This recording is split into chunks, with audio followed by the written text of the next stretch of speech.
오늘은 아가서 3장으로 밤을 지나 영광으로라는 제목으로 말씀 나누겠습니다. 아가서는 참된 사랑과 연합만이 영원함을 선포하는 지혜 문학서입니다.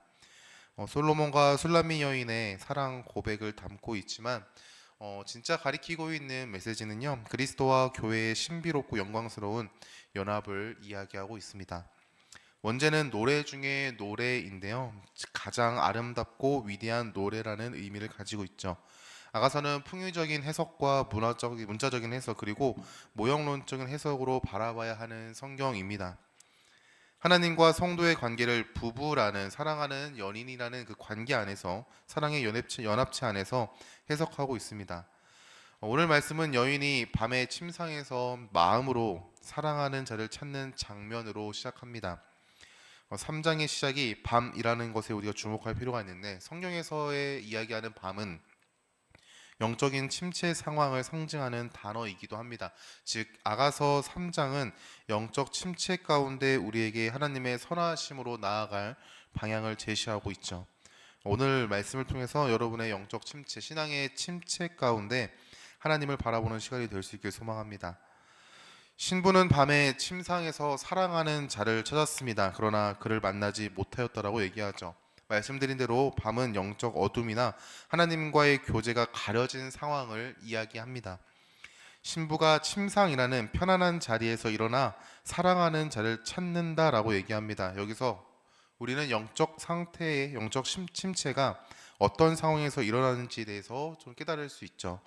평안한 상황, 안일한 상황, 또한 익숙한 상황에서 우리는 하나님과의 교제의 소홀함이 자라난다라는 것을 볼 수 있습니다.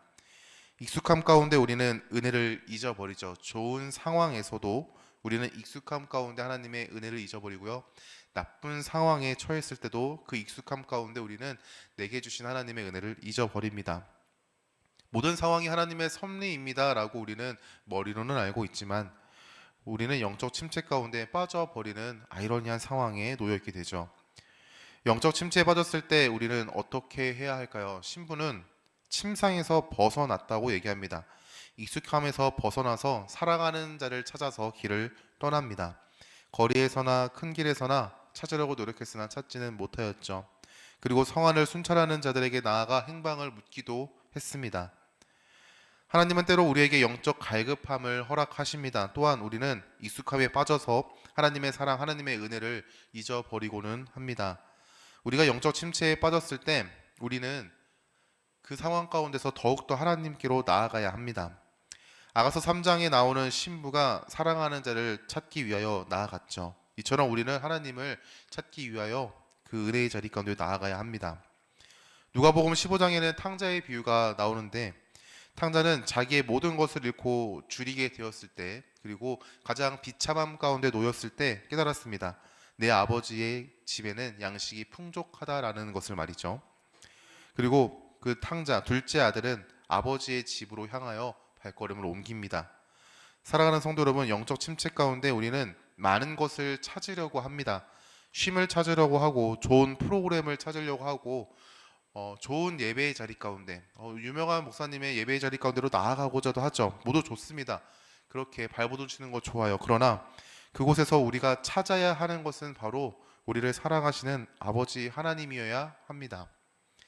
아무리 쉼을 갖고 좋은 프로그램을 하고 예배의 자리 가운데 나아간다고 할지라도 그곳에 우리의 마음이 아버지를 향하지 않는다면 결국에는 그저 허망한 시간을 보낼 뿐입니다. 우리가 아버지 하나님을 찾을 수 있는 근거는 어디 있습니까? 바로 약속의 말씀에 근거합니다. 마태복음 7장 7절 말씀에 구하라 그리하면 너에게 주실 것이요 찾으라 그리하면 찾아낼 것이요 문을 두드리라 그리하면 너에게 열릴 것이니 라고 말씀하시죠. 찾는 자에게 하나님은 회복의 은혜를 주실 줄 믿습니다. 우리는 우리 아버지의 품에서 하나님께서 허락하시는 차고 넘치는 은혜가 있음을 기억하고 그것을 의지하고 나아가는 것입니다. 여러분의 지금의 신앙은 어떠하십니까? 영적 상태는 어떠하십니까? 여러분의 신앙은 안녕하십니까? 영적 침상에서 누워 안일하게 주님을 구하고 있지는 않습니까? 그저 익숙한 상황 가운데 그저 하나님을 멀뚱멀뚱 쳐다만 보고 있지는 않습니까? 여러분, 그 침상에서 일어날 수 있기를 소망합니다. 몸을 일으켜 하나님에게로 나아가십시오. 그리고 하나님을 찾고 하나님을 구하십시오. 그때 우리는 하나님께서 부어주시는 은혜 안에서 회복을 누리게 될 줄 믿습니다. 아가서 3장에서 신부는 순찰하는 자들을 지나서 사랑하는 자를 만났습니다. 그리고 사랑하는 자를 놓지 않았다라고 얘기하죠. 성도가 하나님을 찾을 때 성도는 하나님을 만납니다. 그러나 이 만남은 우리의 노력의 결과가 아니죠. 하나님은 언제나 우리와 함께 하십니다. 그리고 우리가 하나님을 향한 시선을 돌릴 때 우리를 기다리고 계셨다는 사실들을 깨닫게 되죠. 우리의 시선이 하나님을 향할 때 우리는 깨닫습니다. 하나님은 언제나 우리와 함께 하시는구나 라고 말했죠. 그 은혜 안에서 우리는 누림으로 나아갑니다.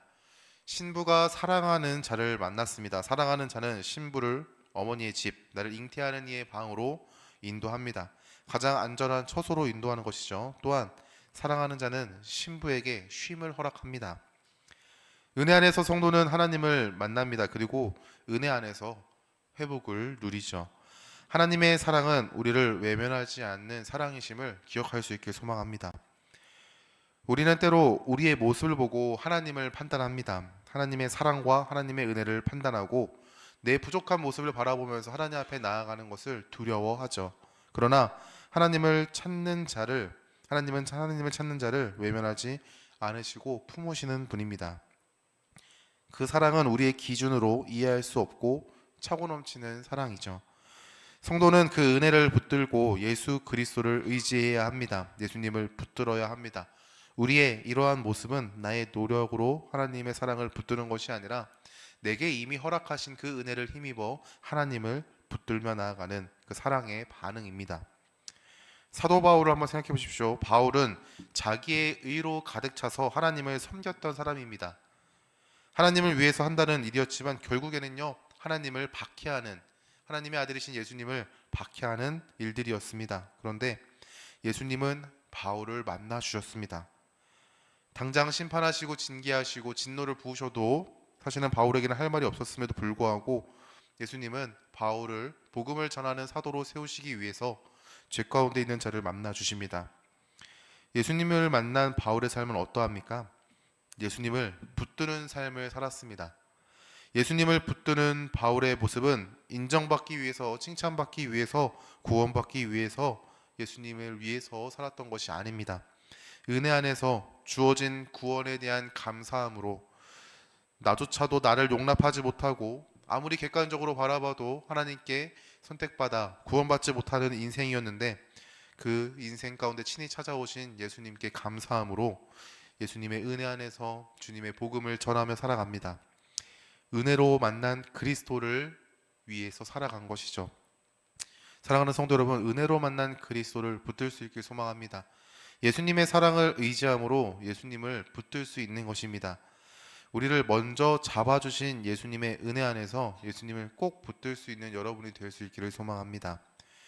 아가서 3장의 분위기가 6절부터 갑자기 바뀌는데요. 거친 광야에서 연기 기둥처럼 올라오는 화려한 가마가 등장합니다. 이 가마는요, 솔로몬의 가마입니다. 솔로몬의 가마가 상징하는 것은 십자가의 부활로 승리하시고 자기 백성을 영광으로 인도하시는 예수 그리스도의 구속 사역을 이야기하고 있습니다. 가마 주위에는 칼을 찬 용사 60명이 함께한다라고 얘기합니다. 이들의 모습은 든든하죠. 두려움을 쫓아내는 것 같습니다. 예수님의 영광 가운데 두려움이 없음을 보게 됩니다. 이제 성도는 그 영광에 함께 참여하는 자가 됩니다. 우리의 영적 침체를 상징하는 밤은 더 이상 우리에게 두려움이 되지 않는 것이죠. 솔로몬의 머리에 왕관이 있습니다. 예수님께서 왕으로 이 땅에 다시 오시는 그날 그 왕관은 그분의 머리 위에 있을 것입니다. 지금은 세상이 우리의 신앙을 무너뜨리고 위협할지 모릅니다. 수많은 유혹과 즐거움과 수많은 어둠을 우리에게 보여주면서 이곳이 제일 좋은 곳, 행복한 곳이라고 유혹할지도 모르죠. 그러나 우리의 주님은 이 땅에서 세상을 이기신 왕으로 다시 오십니다. 그러하기에 성도의 삶은 두려움으로 움츠리는 삶이 아닙니다. 이미 승리하신 예수님과 함께 나아가는 삶이죠. 두려움은 찾아올지 모르지만 우리의 삶은 패배자의 삶이 아님을 기억할 수 있길 소망합니다. 영광스러운 왕의 행차에 함께 걸어가십시오. 그렇다면 그 걸음을 어떻게 이룰 수 있습니까? 바로 믿음입니다. 예수님을 믿는 믿음으로 우리는 그 한 걸음을 내딛는 것입니다. 출애굽기를 생각해 보십시오. 10가지의 기적을 통해서 이스라엘 백성이 출애굽하게 되었습니다. 이스라엘 백성이 출애굽한 후에 이들의 걸음은 불기둥과 구름기둥을 따라 나아가는 걸음이었습니다. 하나님께서 이들을 인도하셨는데 그 인도하심 가운데 뒤에는 자기들을 쫓는 애굽 군대가 있었습니다. 앞에는 더 이상 나아갈 수 없는 홍해가 있었고 뒤에는 자기들을 위협하고 죽이기 위해 달려오는 애굽 군대가 있었죠. 이때 이스라엘 백성들의 마음 가운데는요, 믿음으로 걸어갔던 그 걸음은 어디 있었는지 모르게 그저 하나님을 원망하는 모습들, 하나님께 불평불만하는 모습들을 보입니다. 그러나 그때 모세는 하나님의 명령을 따라서 지팡이를 들었습니다. 그 지팡이를 들므로 말미암아 홍해가 갈라졌죠. 다시 이스라엘 백성들은 또 홍해를 가로질러 나아갑니다. 이스라엘 백성들은 이미 승리하신 하나님의 일하심을 보았지만 여전히 패배자처럼 살아가는 모습을 보였습니다. 그러나 믿음으로 갈라진 홍해를 다시 걸어 나아갔고 이스라엘 백성들은 자기를 위협하는 세력에 진멸하고 전멸당하는 모습을 지켜보았죠. 믿음으로 걷는 것은 쉽지 않습니다. 이스라엘 백성들처럼 두려움에 지배당할 수도 있습니다. 내 앞에 보이지 않는 길을 바라보면서 뒤에는 나를 위협하는 수많은 상황들을 바라보면서 우리는 또 두려워하며 믿음으로 걸었던 그 걸음 앞에 멈춰서 하나님을 원망할 수도 있죠. 그러나 그 원망 가운데서도 하나님은 우리를 붙드시고 우리의 걸음을 인도하십니다. 눈앞에 보이지 않는 길을 여시고 그 걸음을 내딛게 하시고 그 가운데 하나님의 놀라우신 은혜를 보여주시죠. 예수님께서 이렇게 말씀하셨습니다. 너희가 환난을 당하나 담대하라 내가 세상을 이겨노라 라고 말이죠. 우리는 승리하신 예수님과 함께 걸어가는 성도입니다. 그 걸음은 믿음으로 내딛는 걸음이죠. 사랑하는 성도 여러분, 여러분을 짓누르는 영적인 침체 가운데 믿음으로 반응할 수 있기를 소망합니다. 예수님을 붙들고 믿음으로 한 걸음을 내디딜 때 그때 우리는 밤이 아닌 형언할 수 없는 영광 가운데 거하게 되는 줄 믿습니다.